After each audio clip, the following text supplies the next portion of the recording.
So past 10 class is for events after the reporting period. What's the deal here?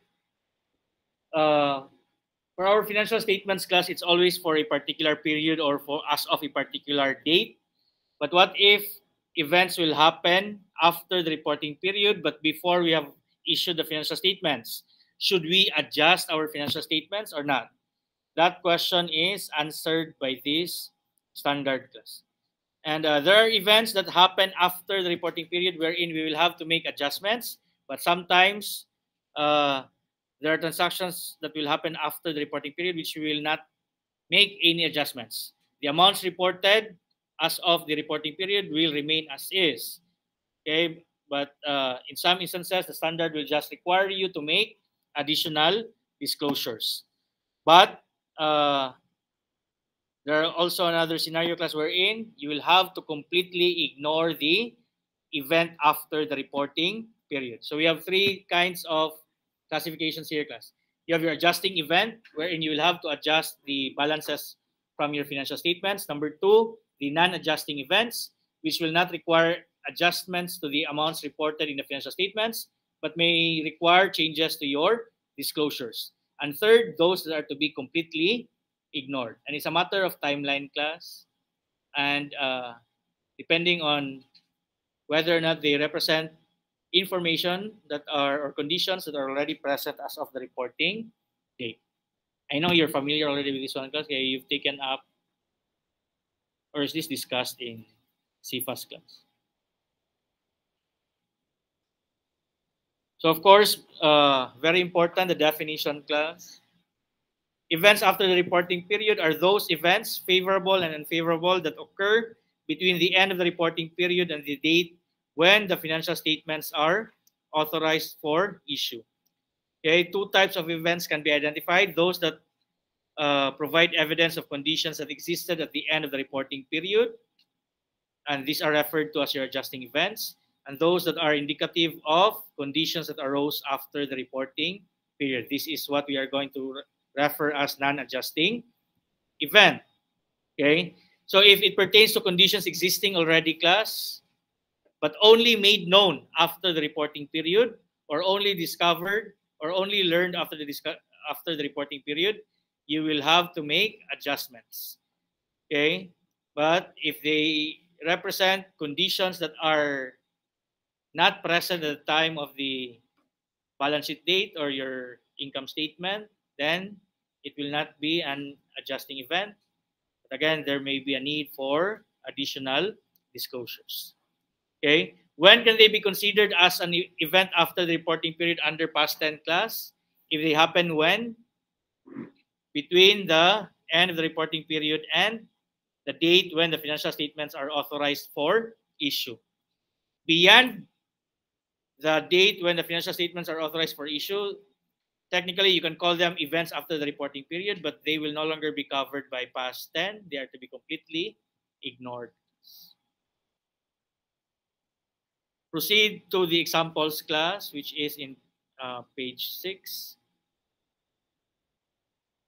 Normally, the question here would involve as to the date. When are the financial statements considered authorized for issue? Okay, and why is that important, class? Why is it important for us to know whether why is it important for us to know when the financial statements are authorized for issue? Because again, that's the cutoff, class. Anything beyond the date of the authorization date, it will be ignored already, class. Okay. So in this example, the management of an entity completes the financial statements for the year to 31 December 20X1 on February 28 the following year. On March 18, the board of directors reviews the financial statements and authorizes them for issue. The entity announces its profit and selected other financial information on March 19. The financial statements are made available to shareholders and others on April 1. The shareholders approve the financial statements at their annual meeting on May 15. So the question could be like this: when are the financial statements considered authorized for issue? Again, the answer here would simply be March 18. Because normally, if a similar question will be asked, it's normally just copied from the standard class. So expect that it will just be exactly like this class. So your answer will be March 18 the following year. Okay, also take note of the example in paragraph 6. In some cases, the management of an entity is required to issue its financial statements to a supervisory board. In such cases, take note the financial statements are authorized for issue when the management authorizes them for issue to the supervisory board, not after approval by the supervisory board class. They are considered authorized for issue when they are authorized for issue to the board. Okay? On March 18, the management of an entity authorizes financial statements for issue to its supervisory board. The supervisory board is made up solely of non-executives and may include representatives of employees and other outside interests. The supervisory board approves the financial statements on March 26. The financial statements are made available to shareholders and others on April 1. The shareholders approve the financial statements at their annual meeting on May 15, and the financial statements are then filed with the regulatory body on May 17. So when are the financial statements considered authorized for issue?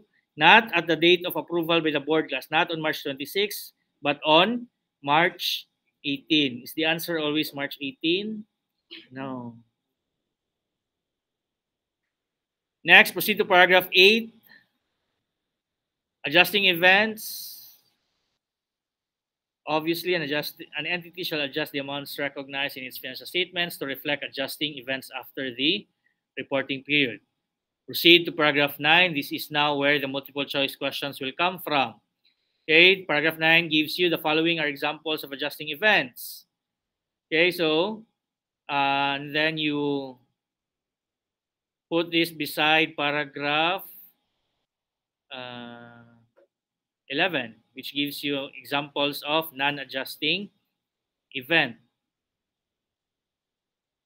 Okay, so paragraph 9 class are examples of adjusting events. So the question here, which of the following is an adjusting event? Which of the following is not an adjusting event? So please make sure to go over the enumeration provided in paragraph 9. Many problems will revolve around paragraph 9A class. The settlement after the reporting period of a court case that confirms that the entity had a present obligation at the end of the reporting period. You already have a contingent liability or a provision for liability at the end of the year. It just so happens that after the reporting period, you have more information as to the amount. Okay, so with that, you will have to adjust the amount that you have reported in your financial statements. Okay, 9B, the receipt of information after the reporting period indicating that an asset was impaired at the end of the reporting period. So what is crucial here, class, is that when was the asset impaired? It was already impaired at the end of the reporting period. So the condition was already existing as of the end of the reporting period. If the event that caused the impairment is after the reporting period, then that will not be an adjusting event. And take note of the examples here. Okay, again, this would be given as among the choices in the question I have mentioned earlier. Okay. The bankruptcy of a customer that occurs after the reporting period usually confirms that the customer was credit impaired at the end of the reporting period. So you will have to make an adjustment to your receivables. The sale of inventories after the reporting period may give evidence about their NRV at the end of the reporting period. C and D, determination after the reporting period of the costs of assets purchased or the proceeds from assets sold.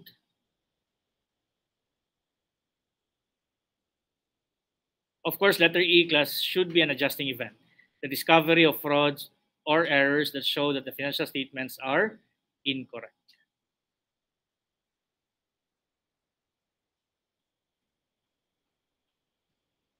Proceed to paragraph 17. Date of authorization for issue. An entity shall disclose the date when the financial statements were authorized for issue and who gave the authorization. Why should that be disclosed? So that the users of the financial statement would know when was the cutoff of the events that happened after the reporting date that were considered in the financial statements.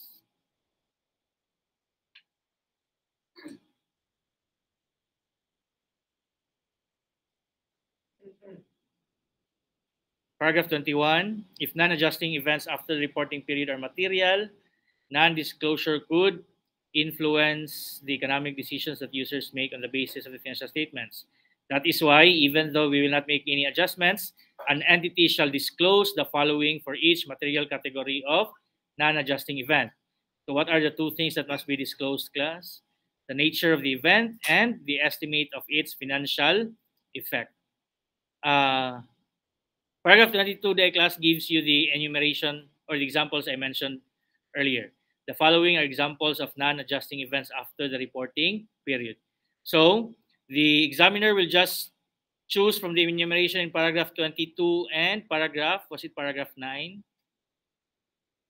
Yes, paragraph 9 and paragraph 22. Paragraph 9 gives you the examples of adjusting events. Paragraph 22 gives you the examples of non-adjusting events. Make sure to go over these examples. So normally what the question will do, class, is which of the following is an adjusting event? Okay. It will get 3 from paragraph 22, then just get 1 from paragraph 9. And the 1 from paragraph 9 would be the answer. So in a way, if you really don't want to be familiar with paragraph 9 and 22, maybe just paragraph 9 would be enough.